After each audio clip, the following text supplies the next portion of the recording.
La historia de la Ciudad de México se remonta a la leyenda azteca que nos dice que el dios Huitzilopochtli envió a su pueblo en una peregrinación en busca de la señal dada, que era un águila devorando a una serpiente sobre un nopal.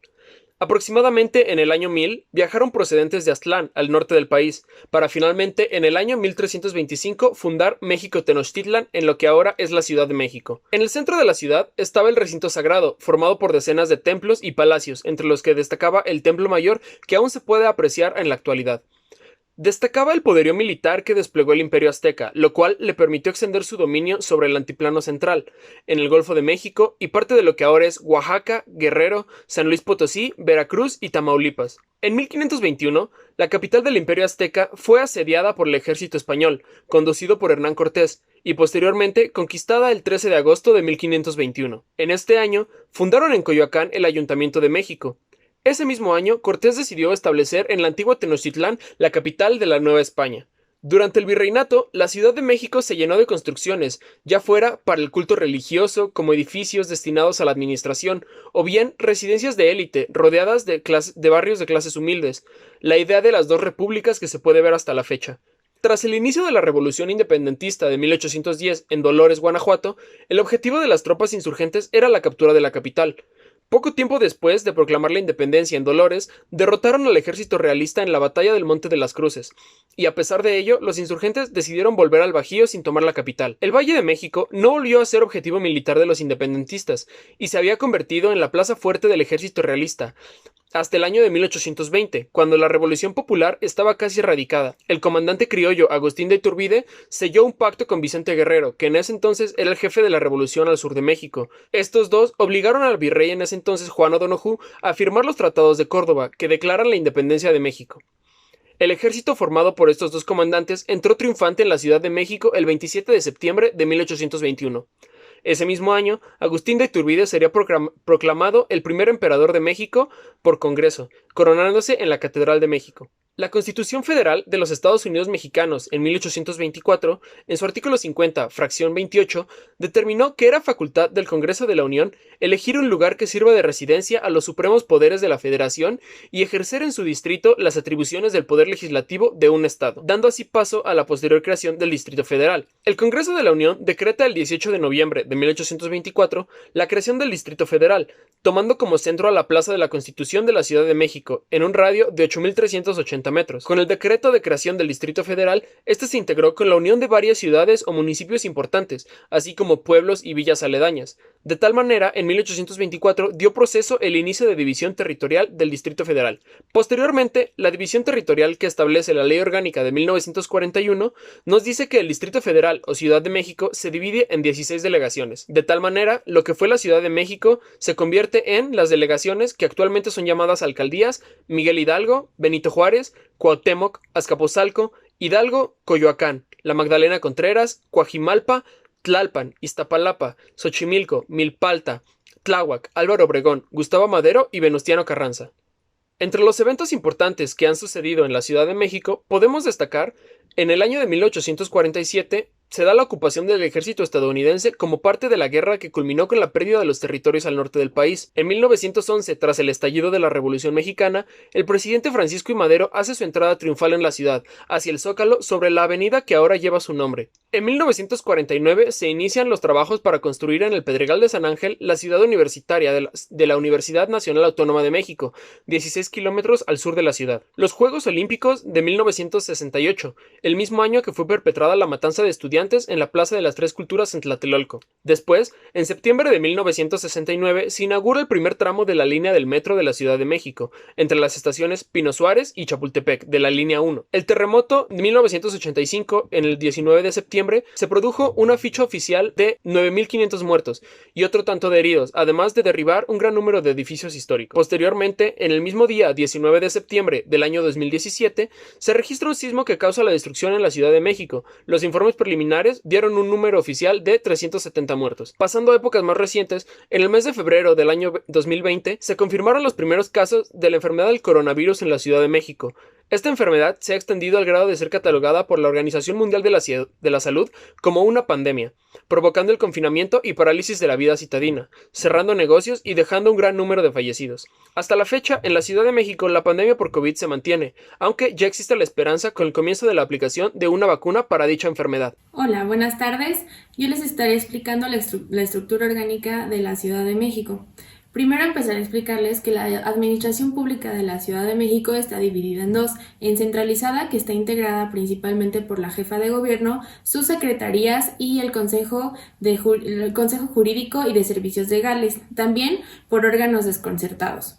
Y la otra división es paraestatal, que está integrada por los organismos descentralizados, también por empresas de participación estatal y fideicomisos públicos, en los cuales podemos mencionar la red de transportes públicos, de vivienda también, y los servicios de salud pública, entre otros. El poder público de la Ciudad de México está dividido en tres poderes, en el legislativo, el ejecutivo y el judicial. En el ejecutivo está liderado o lo lleva a cabo el jefe de gobierno de la Ciudad de México, el cual en su facultad mayor es justamente llevar a cabo la administración pública. Actualmente el jefe de gobierno es la licenciada Claudia Sheinbaum, la cual es licenciada en física, graduada de la Facultad de Ciencias de la UNAM, y también es maestra y doctora en Ingeniería de Energía, también graduada de la UNAM. El Poder Legislativo está conformado por la legislatura o el Congreso de la Ciudad de México, el cual está conformada por los diputados, los cuales tienen como función o facultad aprobar las reformas que se le quieran hacer a la Constitución y ejercer facultades que la misma establezca. Para que estas reformas sean aprobadas, deben de aprobarlos por lo menos la tercera parte de los diputados presentes. El Poder Judicial se depositará en el Tribunal Superior de la Justicia, el Consejo de la Judicatura y en los juzgados y tribunales de la Ciudad de México.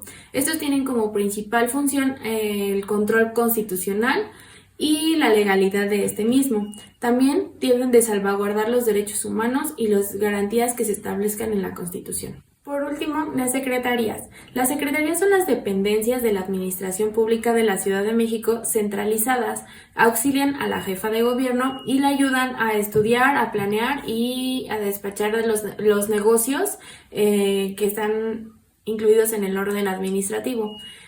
Por mencionar algunas secretarías, es la Secretaría de Gobierno, la Secretaría de Administración y Finanzas, la de Desarrollo Económico, también están las Secretarías de Movilidad, de Obras y Servicios, entre otras. Ahora veremos algunas de las festividades y tradiciones más representativas de la Ciudad de México. Comenzamos con la peregrinación a la Basílica de Guadalupe. Se lleva a cabo cada 12 de diciembre en la basílica ubicada en la delegación Gustavo Madero.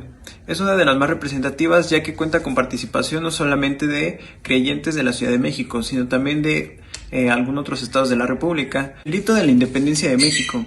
Este es celebrado en el Zócalo de la Ciudad de México. Es el punto más representativo, aunque también se realiza en algunas otras ciudades de la República. Se realiza cerca de las 12 de la noche el día 15 de septiembre. Cientos de personas se dan cita en la plancha del Zócalo y en ocasiones también se pueden disfrutar de algunos espectáculos visuales, como proyección de luces referentes a la festividad e incluso también algunos desfiles con trajes típicos o en alguna otra temática. También se realiza en algunos centros turísticos o en principales centros de las diferentes alcaldías a lo largo de la ciudad. El 1 de noviembre, cientos de familias se dan cita en centros culturales o incluso en los panteones para realizar sus ya conocidas ofrendas o incluso las megofrendas. Estas pueden ser temáticas o simplemente representando algunos puntos característicos de las diferentes demarcaciones. La representación de la Pasión de Cristo en la alcaldía Iztapalapa. Cada año en Semana Santa se realiza esta representación, la cual cuenta con muchísima participación de los diferentes barrios de Iztapalapa. Aunque a lo largo de la ciudad e incluso de la República se realizan diferentes representaciones, esta es la más vistosa y además la que tiene mayor número de espectadores. También en el año 2012 fue declarada Patrimonio Cultural Intangible de la Ciudad de México por Marcelo Ebrard. La Feria de las Culturas Amigas. A pesar de no tener muchos años como las demás festividades de llevarse a cabo, ha tenido muy buena aceptación entre la gente. Tiene la participación de más de 50 países y en el cual podemos conocer su historia, paisajes, centros turísticos, música típica, artesanías, etc. Continuamos con la Feria del Tamal, esta ubicada en la alcaldía de Coyoacán. En esta feria podemos observar muchos puestos e incluso vendimia de diferentes estados de la República, con el cual tiene una participación de más de 13. Además del atractivo principal que es el tamal, también podemos encontrar venta de dulces típicos mexicanos, bebidas frías y calientes y además de artesanías. Y tenemos la Feria Nacional del Mole, esta celebrada en Pedro Atocpan en la alcaldía Milpalta. Es un evento gastronómico que tiene la finalidad de promover su principal producto que se elabora en ese pueblo mágico, además de transmitir y preservar sus festividades y tradiciones del pueblo. Ahora bien, hablando de la gastronomía aquí en la Ciudad de México, pues es realmente extensa y un tema a valorar muy subjuntivo. No se puede hacer un resumen, porque cada familia tiene su propia receta y así se van creando más recetas cada año con año. Tenemos los panes de muerto también, que es selectivo de la época de Día de Muertos, originaria de México, de la ciudad. Y eso solo es por decir uno de los platillos gastronómicos con los que se cuentan en ciertas épocas del año. Hay alrededor, no hay un número exactamente, pero hay miles de centenas de puestos callejeros de comida. Lamentablemente, por la pandemia están cerrando muchos locales, están cayéndose muchas recetas que estábamos acostumbrados al día con día, y que no sabemos si surgirán más. Pero definitivamente la gastronomía en México es una de las más vastas y con clasificación que es interminable. Y creo que sería todo. Gracias. En los proyectos a futuro, la Ciudad de México pone énfasis en la forma en que los ciudadanos se transportan día con día. Comenzamos con la modernización de la línea 1 del sistema de transporte colectivo Metro, el cual tendrá una inversión de 39 millones de pesos. Con esto se busca mejorar el sistema de frenado y pilotaje de los actuales trenes, así como la reducción de energía del 35% y un incremento en la capacidad de cada tren de un 35%. También se busca reducir el tiempo de espera de estación de 120 segundos a 100 segundos. Como segundo proyecto importante tenemos la construcción de un puente entre la Terminal 1 y la Terminal 2 del Aeropuerto Internacional de la Ciudad de México, el cual busca desasolvar el tapón que se genera entre las avenidas de Río Churubusco y Viaducto. Como tercer proyecto importante, la Secretaría de Obras y Servicios de la Ciudad de México ha planteado la construcción de un museo interactivo infantil en la alcaldía de Iztapalapa. Tendrá el nombre de Papaki Cocone y tendrá un área útil de 20,000 metros cuadrados. Esto se encontrará en las cercanías de la estación del metro de la línea 8, Constitución de 1917, en la colonia Los Ángeles. Con ello se busca que los jóvenes aprendan acerca de múltiples disciplinas, alejándolos del alcohol y de las drogas. Para el proyecto 4 tendremos una nueva forma de movilidad en la Ciudad de México. Estamos hablando del cablebús y tendrá una extensión de 34 kilómetros a lo largo de las 4 líneas que se tienen contempladas en la ciudad. Comenzaremos a hablar con la línea 1, que correrá desde Indios Verdes hasta Cuautepec. Tendrá 5 estaciones, las cuales serán Indios Verdes, Politécnico, La Pastora, Campos Revolución y Cuautepec, los cuales le permitirá reducir a los pasajeros el tiempo de traslado de 1 hora 14 minutos hasta los 46 minutos. Permitirá transportar 374 cabinas con 4,000 pasajeros cada una. La línea 2 del cablebús tendrá una longitud de 10 kilómetros y partirá desde el metro Constitución de 1917 hasta Santa Marta, Acatitla. Tuvo una inversión de 3.168.000 pesos y diariamente beneficiará a 168.181 pasajeros. La capacidad de cada una de las cabinas es de 10 personas y reducirá el tiempo de traslado de 1 hora 13 minutos a 31 minutos. Continuando con la construcción del cablebús, pasamos con la línea 3, la cual se contempla esté ubicado en la alcaldía de Tlalpan. Esta irá desde Universidad hasta Ajusco y se plantea esté construida a lo largo de la carretera Picacho-Ajusco, beneficiando también a la población de la Magdalena Contreras. Continuando con la línea 4, aún no se tiene información, pero ya se tiene trazada la ruta, la cual iniciará en Avenida Tamaulipas hasta San Antonio.